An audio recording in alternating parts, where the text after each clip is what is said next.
10 जून 2022 को जो घटना हुई उसके बाद की सभी बातें आपको पता है। कुछ चीज़ों में लोगों के बीच में कुछ संशय और भ्रांति है, उसको दूर करने के लिए और कुछ सूचना देने के लिए ये प्रेस कॉन्फ्रेंस आहूत किया गया है।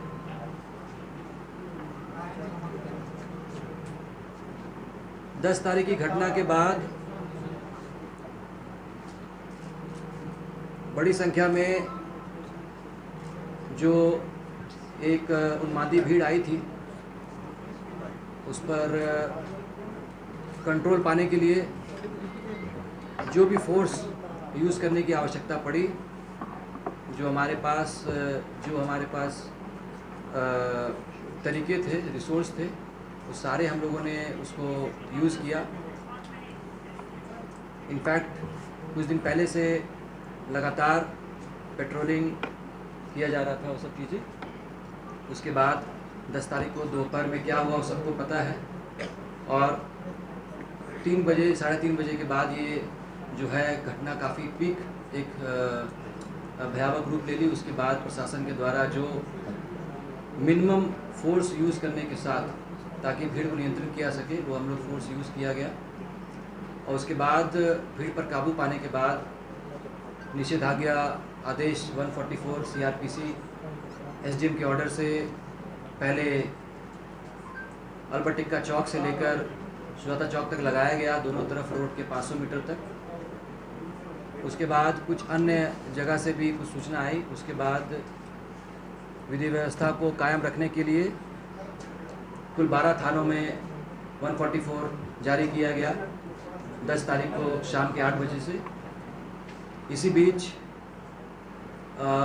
इंटरनेट सेवा को भी सस्पेंड किया गया 10 तारीख को शाम के 7 बजे से लेकर 11 तारीख के सुबह 6 बजे तक, और उसके बाद फर्दर उसको 11 तारीख को सुबह 6 बजे से लेकर 12 तारीख को सुबह 6 बजे तक एक्सटेंड किया गया।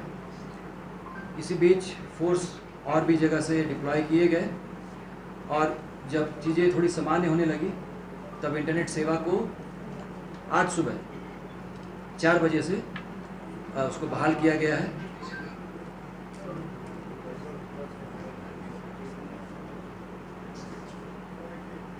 इस पूरे प्रकरण में 2 लोगों की मृत्यु की सूचना प्राप्त हुई है, जिनको उनके परिजनों के उपस्थिति में शांतिपूर्ण तरीके से उनका जो सुपुर्दे खाक कार्यक्रम होता है, जो प्रक्रिया होती है, उसको किया गया है। अभी स्थिति नियंत्रण में है।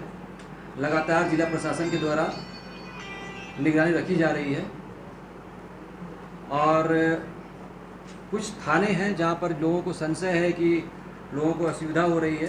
तो मैं बताना चाहूँगा कि अभी SDM साहब ने एक ऑर्डर निर्गत किया है, जिसमें कोतवाली, लोअर बाज़ार, हिंद पीढ़ी, daily market, Chutia and Doranda, ये 6 थाने के क्षेत्र में अभी भी CRPC के धारा 144 के अंतर्गत निषेधाज्ञा आदेश लागू रहेगा, परंतु दोपहर के 1 बजे से लेकर 5 बजे तक आज इन 6 थानों के जो भी निवासी हैं वो घर से बाहर निकलकर अपने आवश्यक सामग्री को क्रय कर सकते हैं, दुकान पे जा सकते हैं, बट बशर्ते कि उस दुकान पर कभी भी किसी भी स्थिति में 4 से ज़्यादा लोग एकत्रित ना हो।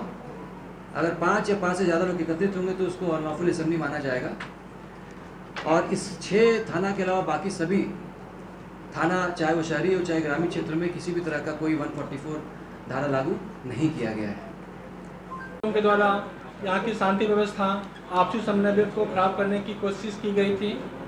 प्रोएक्टिव प्रशासन के माध्यम से जो हमारे पास अवेलेबल रिसोर्स और संसाधन थे, डिप्लॉयमेंट था, हम लोगों ने सर्टेन लेवल तक उन लोगों की मंशा को सफल नहीं होने दिया।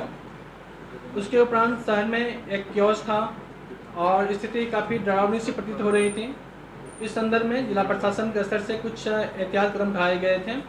इस संदर्भ में 144 लगाए गए हैं और इंटरनेट सेवाएं भी स्थगित की गई थी, जो कि आज सुबह से फिर प्रारंभ कर दी गई है।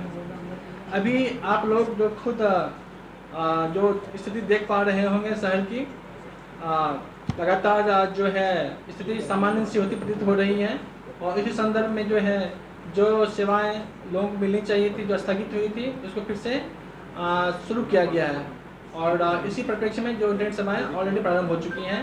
आज जिला प्रशासन के जो द्वारा ये निर्णय लिया गया कि जो आम लोगों की थोड़ी सी परेशानियाँ हो रही है उसको हम लोग कुछ हद तक सर्टेन लेवल तक कम करने की कोशिश करें।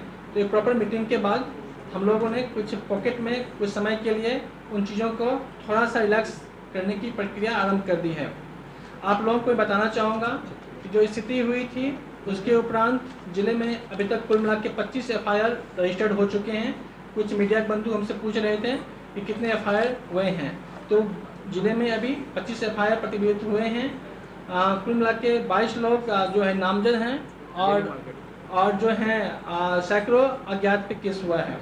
इनफैक्ट इस पूरे मामले की जांच के लिए ऑलरेडी एक SIT फ्रेम किया गया है और वो SIT के साथ हमारा एनालिसिस विंग है, हमारा टेक्निकल विंग है, जो हमारे पास उपलब्ध साक्ष्य हैं, चाहे वो CCTV फुटेज का हो, चाहे वो ड्रोन कैमरा का हो, हमारा कंट्रोल रूम कैमरा की स्थिति हो, मीडिया बंधुओं से जो कुछ आए हैं हमारे पास वो हैं रिकॉर्ड, कुछ साइंटिफिक एविडेंस उठाए गए हैं, CID की तरफ से भी लगातार प्रयास किए जा रहे हैं। तो हम लोगों का काम इन्वेस्टिगेशन स्टार्ट हो गया है।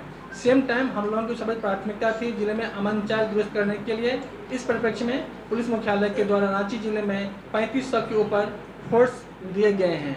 इस फोर्स में हमारे रैपिड एक्शन फोर्स जो ट्रेंड होता है, उसके अलावा रैप और ATS, STF, जिला पुलिस के कर्मी और जो हमारे लोकल इनपुट्स के लोग होते हैं वो लोग शामिल हैं।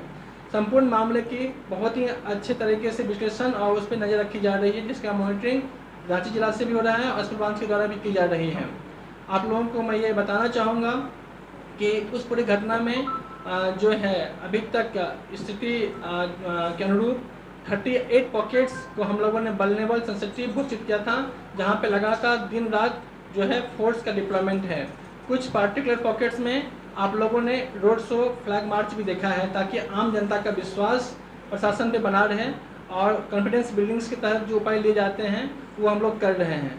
इसके अलावा शहर में लगभग 50 से ऊपर मोटरसाइकिल की जो दस्ते हैं उसके द्वारा हर गली में, हर सेंसिटिव पॉकेट्स में, मिक्स पॉपुलेशन में पेट्रोलिंग की जा रही है। साथ ही लोगों से वार्ता भी की जा रही है कि आप सब इस शहर के बासिंदे हैं और आप लोगों ने रांची की बेमिसाल इतिहास को कायम रखा है, जो कि शांतिपूर्ण समन्वय कर रहा है। तो साथ ही हम लोग का अपना काम पुलिसिंग, पेट्रोलिंग है। साथ ही कॉन्फिडेंस बिल्डिंग के लिए अच्छे लोगों से, प्रबुद्ध लोगों से, सामाजिक कार्यकर्ताओं से, NGO से, पॉलिटिशियंस से और भी जो हमारे ब्यूरोक्रेट्स के लोग हैं, सिविल सोसाइटी के जो लोग हैं, उनसे लगातार चर्चा की जा रही है ताकि जितनी जल्दी हो सके अमन चैन यहाँ पे इस्टेब्लिश हो जाए। इसके अलावा हमारा जो है कंट्रोल सिस्टम के माध्यम से हम लोग उन सब पॉकेट में, जैसे मैंने कहा कि मोस्टली लोग यहाँ पे अमन चैन पसंद करने वाले हैं और उस दिन की जो बातें थी, उस दिन भी जो यहाँ के प्रबुद्ध लोग थे, जो जानकार हैं, अच्छे संगठन हैं, किसी भी संगठन के द्वारा, किसी भी लोगों के द्वारा इस चीज़ का शायद जो मेरे पास इन्फॉर्मेशन है, जो हम लोगों ने बात किया था, उस संदर्भ में उन लोगों से परामर्श नहीं किया गया था या उनकी अनुमति नहीं ली गई थी। अच्छे लोग, प्रबुद्ध लोग थे, बोलते रहे थे कि ऐसा कोई भी चीज़ हम लोगों के स्तर से आदेशित नहीं किया गया है। तो